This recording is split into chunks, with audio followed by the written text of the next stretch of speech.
I got my handle pieces oriented the way I want it. Nice piece of spalted maple.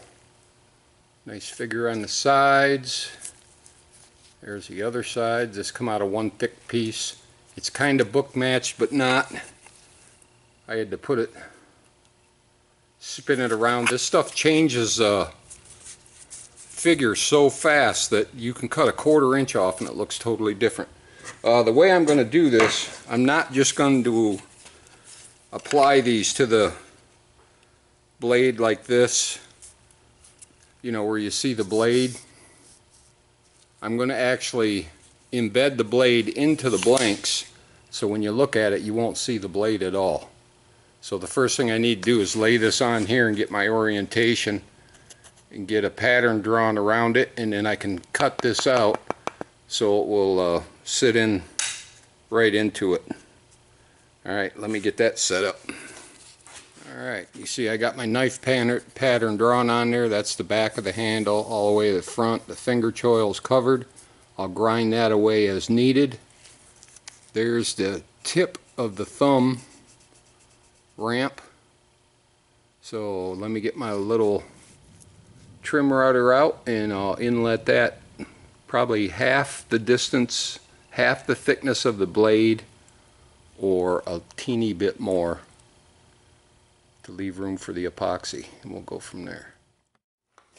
Alright, that's great.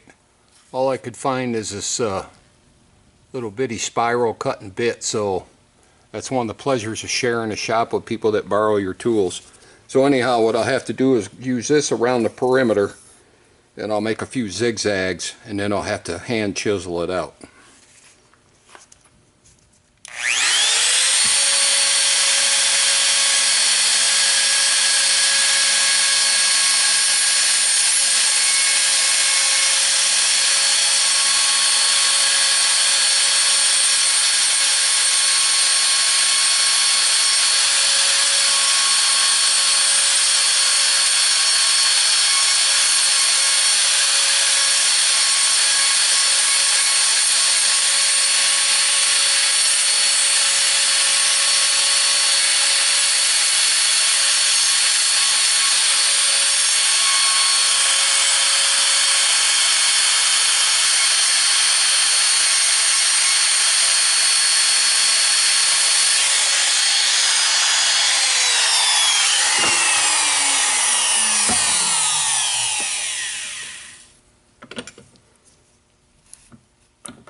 Let's see if it fits. Hold on a sec.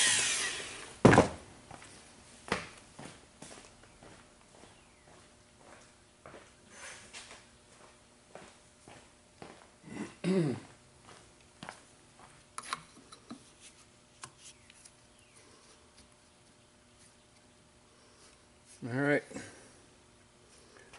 Little hand shaping with the chisel, and we'll have it. Be right back. Alright, that's a little better fit. It's in there pretty good. Now off to the drill press so I can orient my holes. Alright, I totally didn't mean orient my holes, I mean orientate my holes. I'm just going to touch the 3/16 where it just touches the wood. That way with the point of the drill it will give me a center, and then I can run a 1/8 inch or a 16 inch all the way through so I know where the hole is on the other side of my blank.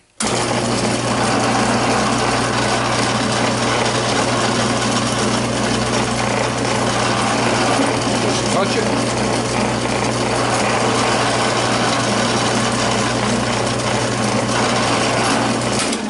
Just touch it. See, that way my small drill bit will automatically be centered. I guess I should do the 1/4 inch one also. Hold on a sec.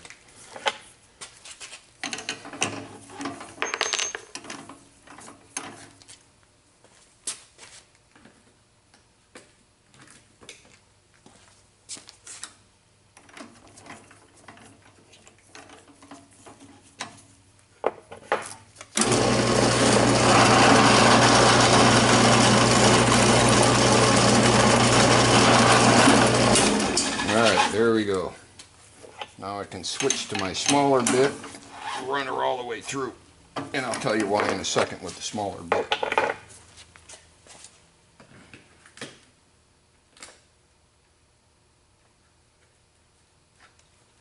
The reason I'm using a smaller bit is because with those, man, I cannot think of the name of those bolts. Corbin bolts, whatever. They have that square shoulder on there, so I want to come back with a Forstner bit, which leaves a square bottom hole. You can see my little divots that will center this bit automatically. So anyhow, that I got to come back from the finish side with a 1/4 inch Forstner bit, so I have a flat bottom hole, so the shoulder of my Corby bolts will have something to rest up against.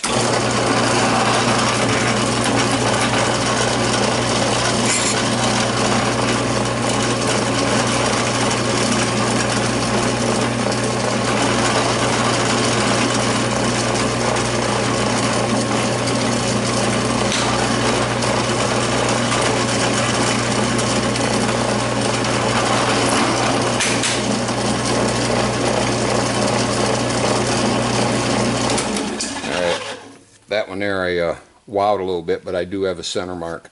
So now that little hole is centered, so now I have a guide hole for my Forstner bit from the other side. And I wouldn't have to do that if these holes weren't already drilled.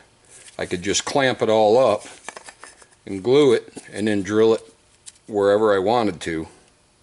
Nice, you're looking at nothing. So if this wasn't pre-drilled, the actual knife, I could just clamp this up without drilling anything and then drill from this side and everything would be lined up. But it's not, so I won't. Alright, let me get the other half of the handle set. I gotta clamp it up to this to get my marks, and then I can drill all the way through, and then I'll have my orientation holes. Hold on. Alright, I got the other side fitted. They clamp tight together. The blade is in there. The sucker's locked in pretty good with no bolts. So that gives you some more strength. Now I got to calculate the space on my bolts to fit through the handle to be nice and tight. I want to leave a little crush room, so I want to make them shallower than what they need to be. So I'll calculate all that crap and get my Forstner bit out and drill that down. Alright, these particular bolts have, when they're bottomed out, they have a 3/8 space right here. So I went ahead and allowed for 1/2 inch to give me some crush room, which it ends up about that much. So I got my Forstner bit set, so when I bottom out the machine